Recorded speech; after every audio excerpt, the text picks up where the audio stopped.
Sí, bueno, primero, bueno, saludar a todos.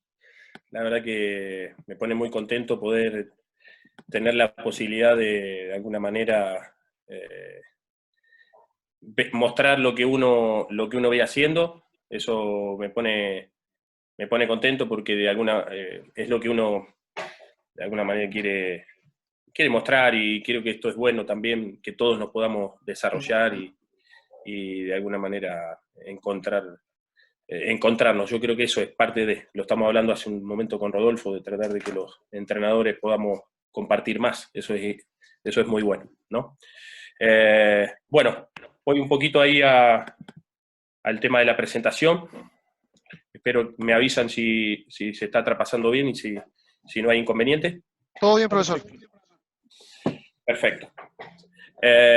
Bueno, a ver, yo digo, prepárate para lo inesperado, ¿no? Y principalmente lo digo desde el punto de vista porque, ¿por qué? Porque las cosas, uno tiene que prepararse para que se den, ¿no? Para que en algún momento se den las cosas. Entonces, de alguna manera es eso. Pueden ser de alguna manera los momentos que uno no quiere o los momentos donde quiere, pero siempre tiene que estar preparado. Desde ese punto de vista, así veo yo, y contando mi carrera. A ver, mostré una línea de tiempo, que tiene que ver netamente con lo que han sido algunos hitos, ¿no? de mi carrera, ¿no? Ya sea positivos como algunos negativos, ¿no? Pero también quiero comentar que atrás de esto hay esfuerzo, hay momentos de mucho aprendizaje y de estudios, ¿no?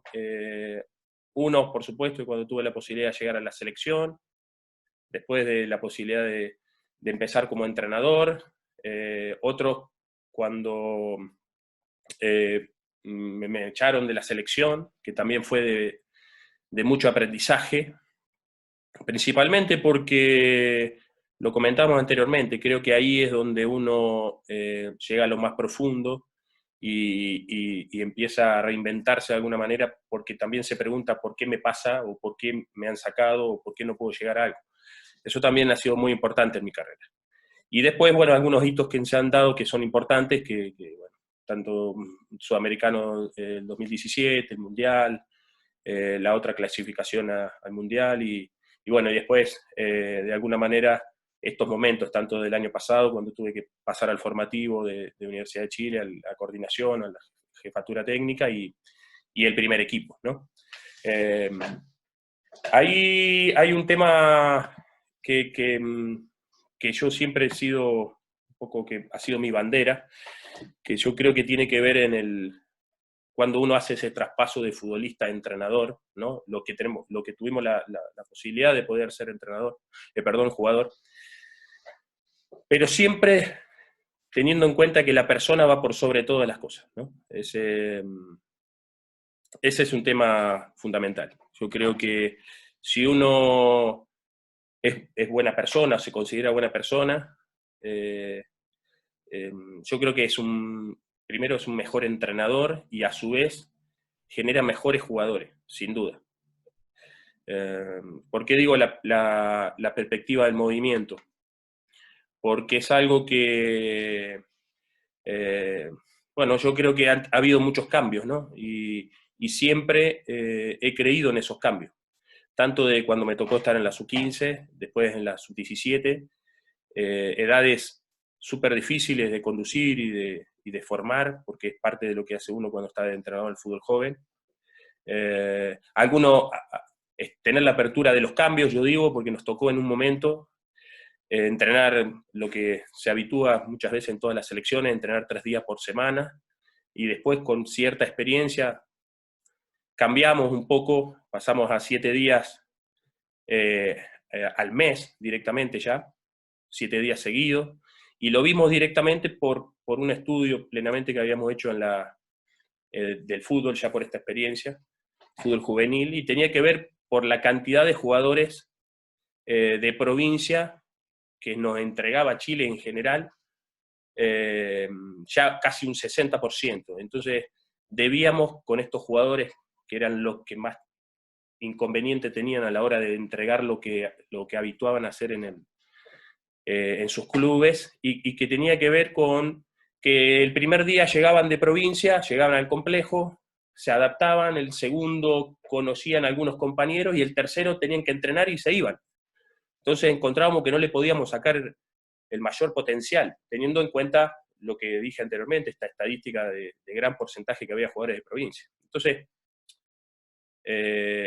hicimos ahí una propuesta a la federación, a nuestro jefe técnico, y la intención de poder entrenar más días. Creíamos que iba a ser importante, principalmente que no iba a entorpecer los estudios también de los jóvenes, y que a su vez este jugador iba a pasar lo mismo. El primer día llegaba, el segundo día se adaptaba un poquito, conocía, y el tercero él, más o menos era él.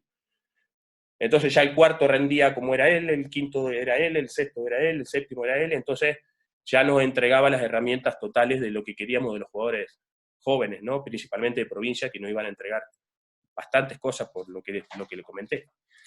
Y por eso también el desarrollo integral, también que estuviesen los estudios, que estén profesores, bueno, hoy hay los entrenadores que siguen todos con esa continuidad, y me gusta muchísimo. Y principalmente trabajar en algo importante que era el carácter, ¿no? Ahí también me detengo en esa rebeldía con responsabilidad. ¿Por qué? Porque estudios que nos generaron este tipo de clasificaciones, ¿no? Hacía mucho tiempo que no se clasificaba cuando me tocó estar en el primer proceso, y una de las preguntas que siempre nos hacíamos era que siempre jugamos bien, siempre hay buenos jugadores. Lo compartía con colegas y entrenadores de otras selecciones también. Pero había algo que nos faltaba, ¿no? Que era esa rebeldía, ese carácter, para enfrentarnos de igual a igual con cualquier equipo. Y trabajamos en eso, ¿no? Nos apoyamos mucho, ¿no? En el caso, bueno, principalmente la parte toda de relación interpersonal y pública, de cómo expresarse, de cómo hablar, de cómo representar al país, que me ayudó mucho ahí Valesca, Fuchloger. Y una parte ahí de rebeldía con responsabilidad, de alguna manera yo la interpreto cuando la fuimos pasando, es cuando tuvimos para mí un hito muy lindo que me gustó representado en cancha, que tiene que ver cuando en el Sudamericano íbamos perdiendo 2-0 con Uruguay, que todos sabemos lo que es remontar un partido con Uruguay, y bueno, fuimos capaces no solo de remontarlo, darlo vuelta por diferencia de 2 goles, ganamos 4-2, clasificamos el Mundial con ese resultado. Entonces yo creo que ahí los jugadores se dieron cuenta de que tienen rebeldía, lo pueden lograr, y había una responsabilidad, porque había que representar al país, había que clasificar un Mundial, ¿no? Yo creo que eso fue muy bien demostrado también en el Mundial de Brasil, lo cual me pone muy contento. Y después, bueno, yo digo cultura de cambio porque siempre hay que evolucionar, siempre hay que, de alguna manera, atreverse a la evolución. Hoy, lo que estamos viviendo hoy es parte de la evolución. Toda esta charla de esta manera, cómo vamos a expresarnos, cómo estamos entrenando, los que estamos entrenando con los jugadores, cómo nos estamos relacionando con las demás gente, ser flexible, ¿tá? Es parte de, no solamente en el juego, sino en todo el aprendizaje, en lo que es las relaciones. Y porque yo siento que el fútbol ha cambiado muchísimo, ¿no? No solo de cuando uno jugaba, sino de todo lo que va generando hoy diferentes temas. Hoy está pasando el tema del VAR en muchos lugares, hoy ya lo ven y ya FIFA lo aprobó, el tema de los 5 cambios. También es un tema que hay que adaptarse. Y después, lógicamente, los golpes, ¿no? Los golpes que te da esta profesión te generan un crecimiento y te generan mucha reflexión. Y eso es muy importante para el crecimiento. Perdón, ¿eh? Bueno, hoja de ruta.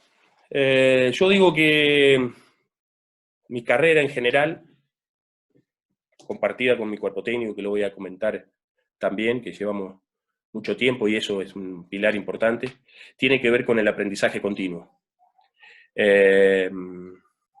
Siempre aprendís. Y siempre aprendís, digo, porque siempre me gusta escuchar, ¿no? Porque siempre me han dicho desde mis maestros, ¿no? Que de alguna manera yo siempre los digo y los nombro porque me entregan hasta hoy muchas herramientas y vivencias, que son Hugo Tocal y Arturo Salá. Yo siempre escucho, ¿no? Y escucho a mis compañeros, escucho a los jugadores, escucho al cuerpo técnico, escucho a los demás colegas, siento que es importante a veces intervenir y a veces escuchar y saber que en cualquier momento puedes estar aprendiendo algo. El tema de correr riesgos, bueno, yo creo que ha sido parte de mi carrera, ¿no? Primero desde cuando llegué a la selección, como entrenador de arquero, después tuve que asumir como entrenador. Ese fue seguramente pocos pueden saberlo, pero puedo comentarlo.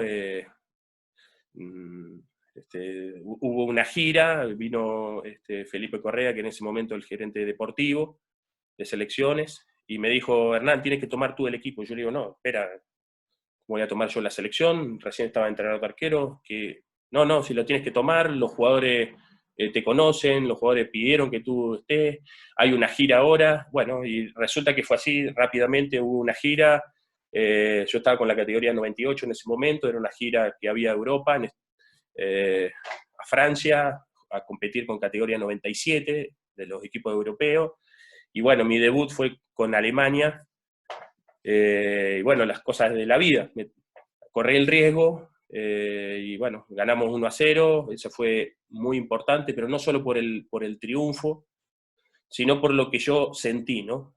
Lo que sentí de los jugadores a la hora de yo transmitirle algo y que ellos sean capaces de, de recibirlo, ¿no? Y eso creo que es la mayor gratitud como entrenador. Después de eso, bueno, nada, para ser corto de alguna manera, hacía 20 años que no se clasificaba al Mundial. Hacía nada que no habíamos clasificado al torneo sub-20 en ese mismo año, y había muchas presiones que yo siempre trato de cambiarla, esa palabra no la tengo netamente incorporada, sino responsabilidad. Siempre creo que hay mucha responsabilidad de nosotros. Con eso uno es capaz de entregar lo máximo, porque con presión uno se limita. Y bueno, nada, corrimos esos riesgos y era, bueno, o somos capaces de poder clasificar después de 20 años un mundial, o seguiremos siendo un entrenador que no ha clasificado, o nos echaban, que son cosas que pasan, ¿no? Bueno, entonces, bueno, ese es otro punto. Después, también el tema de volver a reinventarnos y a clasificar, porque fuimos a un mundial, no fue mal, porque no fue mal en temas futbolísticos, pero fue muchísima experiencia, pero obviamente futbolísticamente no fue mal. Y volver a reinventarnos y volver a clasificar otra vez, ¿no? A los 2 años, tomar la decisión de renunciar a la selección, porque así fue, tomamos la decisión en cuerpo técnico de renunciar, creíamos que no era el momento, que nos encontrábamos con un techo y teníamos ganas de seguir creciendo, y tomamos la responsabilidad de renunciar a la selección con lo que significa representar un país y todo lo que me había entregado como profesional, ¿no? Y pasamos al fútbol formativo de la U, encantado de llegar ahí, y bueno, al mes tuvimos que tomar de manera interina el equipo en un momento súper complicado, y bueno, nada, nos atrevimos y corrimos el riesgo. Y aquí estamos, ¿no? Volvimos a seguir corriendo riesgo. Y la estadística, yo digo, son más que los números, sí, son mucho más que los números. Yo digo que las estadísticas, todo lo tecnológico en el fútbol, soporta la toma de decisiones también. A ver, los datos son súper importantes, pero yo creo que le dan un cimiento importante a lo que tú ves. Nosotros estamos acostumbrados a ver buenos jugadores, los que estamos acostumbrados a ver partidos y trabajamos mucho en fútbol joven, y vemos buenos jugadores, ¿no? Pero luego, con el dato, nos apoyamos, que el dato no significa solamente estadísticas numerales, sino hablar con el entrenador, qué tal se porta, qué tal en el colegio, entrena bien, jugó bien el partido anterior, qué tal jugó el otro. Todas esas cosas son datos, son estadísticas. y sirven muchísimo, ¿no? Y bueno, el equipo multidisciplinario, yo siento que ahí yo me detengo un poco porque siento que el equipo de trabajo siempre es fundamental, ¿no? Mientras más áreas de trabajo tengamos, a medida que he pasado diferentes escalones, digamos, de alguna manera en mi carrera futbolística, he tenido la oportunidad de encontrarme con más áreas de trabajo, por suerte, ¿no? Y tiene que estar la capacidad del entrenador de administrarla, de sacarle provecho, de optimizar esos recursos y principalmente hacerlo sentir verdaderamente importante. Esa es la realidad, porque cuando uno es capaz de eso, seguramente lo que pasa ahí es que te empoderas tú, tu cargo se va a empoderar, va a ser mejor, porque ellos están entregando todo, se sienten todos partícipes y, y eso genera mucho poder para el entrenador, ¿no? Y la imagen, bueno, yo siento que la imagen la hablo de diferentes maneras. Una que tiene que ver con la imagen que tú te vas creando como profesional, ¿no? De la que creaste, como dije anteriormente, el que fue jugador de fútbol y cómo fue coherente debido a su traspaso después como entrenador, ¿no? Cómo va generando esa imagen a la hora de que el jugador, cuando se comenta algo de ti y después le toca al jugador poder conocerte, que eso realmente se realce y no que baje, ¿no? O aún se potencie. Que, eso tiene que ver con la coherencia, ¿no? Con lo que dicen de ti, pero también con lo que demuestran, lo que llevas a hecho. Y la imagen también, que la comento desde cuando estuve con la selección y hoy seguimos con las mismas cosas, pienso en un todo. Siento que según el club donde estés o el lugar donde estés, tú estás demostrando y siendo un ejemplo de algo, de un club, de una historia, de tu propia carrera, y si tú quieres ser más, ser mejor valorado, es importante potenciarla, es importante construir relaciones que potencien todo eso.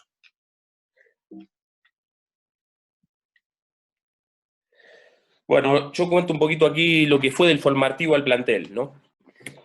Siento que siempre ha sido así, independiente de que en la selección, independiente de trabajar con jóvenes, siempre hay una competencia, porque la selección es competitivo, tiene parte de formación, pero es muy competitiva.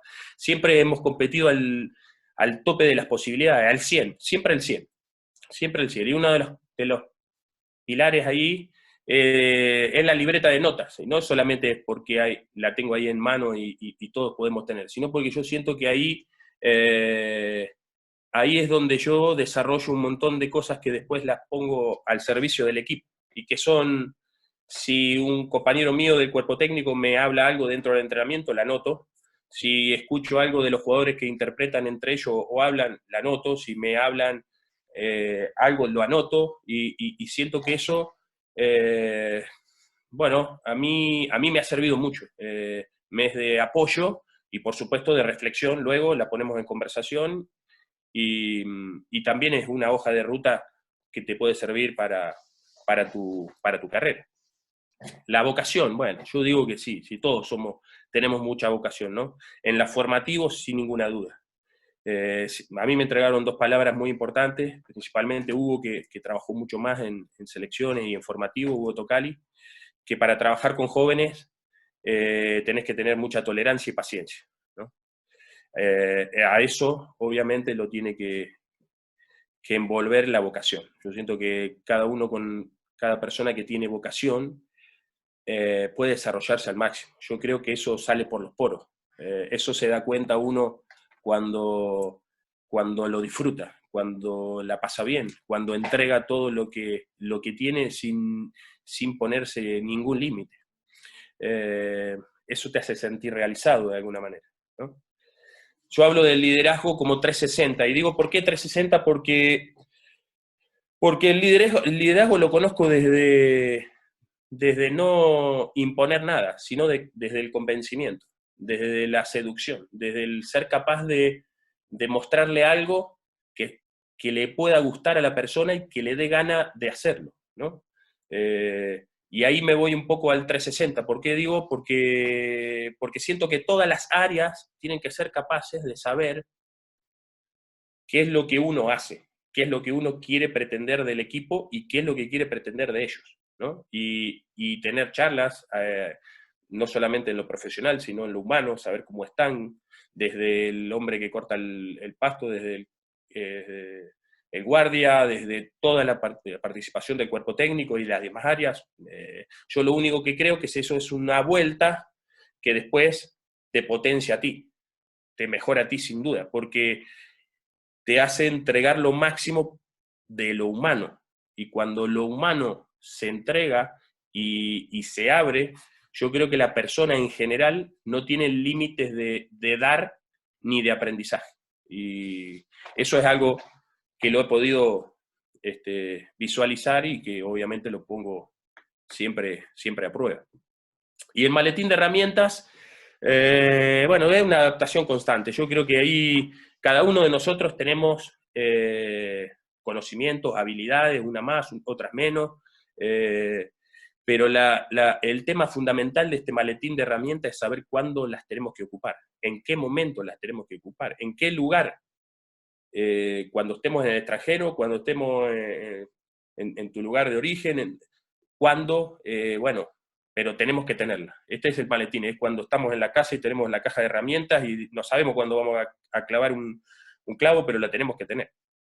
Y esto siento que es lo mismo, de alguna manera, tener nuestras capacidades y ponerlas al servicio del momento, porque a veces hay algunas que las tenés que ir guardando para saber cuándo tenés que utilizarla o en qué momento del año.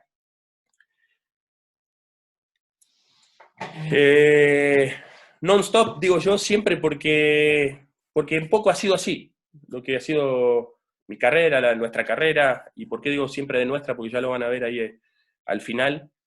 Eh, Nada, no tenemos, no paramos, no tenemos límites, siempre lo vemos así, no hay nada que nos pueda parar, pero porque tenemos convicción, porque tenemos seguridad y porque creemos en lo que hacemos, netamente, por eso han sido nuestros pasos también. Yo siento eso, que no hay mayor fuerza que la de un equipo comprometido, porque si está comprometido y quiere hacer algo, lo va a hacer bien, le va a poner todas las ganas, y con eso seguro que va a ayudar muchísimo. Acá hay un tema fundamental de independiente de las edades, y también que no tiene que ver solamente con los que conduces, digo yo, de jugadores, sino también en tu cuerpo técnico, que es el manejo de los egos. El manejo propio, ¿no? Y el manejo de nuestro cuerpo técnico. Egos tenemos todos. Tenemos que tratar de traspasar esa famosa palabra de poner por delante siempre el nosotros por el yo, ¿no? Sí, siempre cambiar eso, tratar de que eso sea así. En un equipo de fútbol, por supuesto, de muchas individualidades, cómo ser capaz de que un jugador, por más importante que sea, por más lugar que esté o selección o lo que, no esté por delante del equipo. En cuerpo técnico es lo mismo, independiente del rol que cumpla, y esto lo puede decir uno como cabeza, no puedo ser yo más importante que todo mi cuerpo técnico. Lo tengo que demostrar con los hechos también, y tratar de administrar a cada uno de ellos, ¿no? En este caso, por supuesto, que a los jugadores. La adaptación inmediata tiene que ver principalmente con que hay dos maneras de adaptarse a ciertos lugares, una inmediata y otra es progresiva.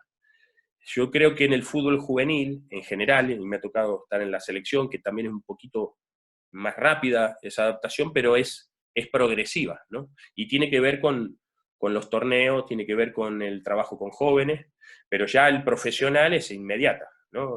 Tú tienes que día a día estar demostrando, fin de semana estar demostrando eh, tus capacidades. Esto es así, no queda otra. Entonces, la clave de todo esto es cómo adaptarse a toda la capacidad de cambios. Hoy, hace poco, había leído un libro bastante interesante donde decía que hoy las grandes empresas del mundo, y habla en todos los rubros, no solamente en el ambiente del fútbol, no busca solamente a los más capaces, busca a la gente que tiene mayor capacidad de adaptación a diferentes cosas. Entonces, en lo nuestro es lo mismo, saber adaptarnos a qué lugar o a qué equipo vamos a ir, con qué cancha vamos a entrenar, con qué jugadores vamos a tener, si es que no tenemos la posibilidad de armar el equipo a veces cuando tú llegas, los campos de entrenamiento, los materiales y demás, y las áreas de trabajo. Y el marco temporal, 16 horas. bueno, yo creo que ahí es un tema que define todo, ¿no? Yo siento que ahí, independiente de la proyección, que te programes o te visualices, digo porque lo cuento como experiencia propia. Seguramente lo anhelé, y como dice ahí el título, ¿no? Inesperado. ¿Por qué? Porque yo de alguna manera con mi cuerpo técnico esperábamos y ansiábamos en algún momento dirigir primera división, pero seguramente no lo esperábamos tan pronto. Y no por temor y no por no tener capacidad, sino porque cuando llegaba el momento nos iba a tomar. Entonces yo creo que esto es un poco de todo esto. Tú te puedes visualizar, puedes proyectarte a largo plazo, porque cuando llegamos al fútbol formativo así lo creíamos, llegamos a un proyecto a largo plazo para luego ir formando jugadores y en algún momento, después de 2 años, que es más o menos lo que teníamos nosotros, era una intención, ¿por qué no poder ser entrenador del primer equipo? Ya habiendo formado y conociendo gran cantidad de jugadores. Pero se nos dio esto, de tener que estar preparado para tomar el primer equipo. Entonces, a lo que voy es que independiente de lo que te visualices, de lo que te programes o planifiques, nos pasan un montón de cosas a los entrenadores donde tenemos que ser capaces de tomar la decisión más correcta, la que creamos nosotros que es más correcta, no es la que puedan creer los demás, es la que nosotros creamos. Y acá hago un tema de reflexión, bueno, este es mi cuerpo técnico, también falta ahí Marco González, que se incorporó después, que es el segundo profe, Valesca, que nos ayuda desde selección y hoy está por suerte con nosotros en la Universidad de Chile. Acá voy a hacer un comentario de mi cuerpo técnico y por qué, porque llevamos tiempo juntos, porque con ellos compartimos todas estas cosas que les marqué en un inicio, las clasificaciones, las derrotas, la vuelta a clasificación, la de estar en el fútbol formativo, la de estar en el fútbol profesional.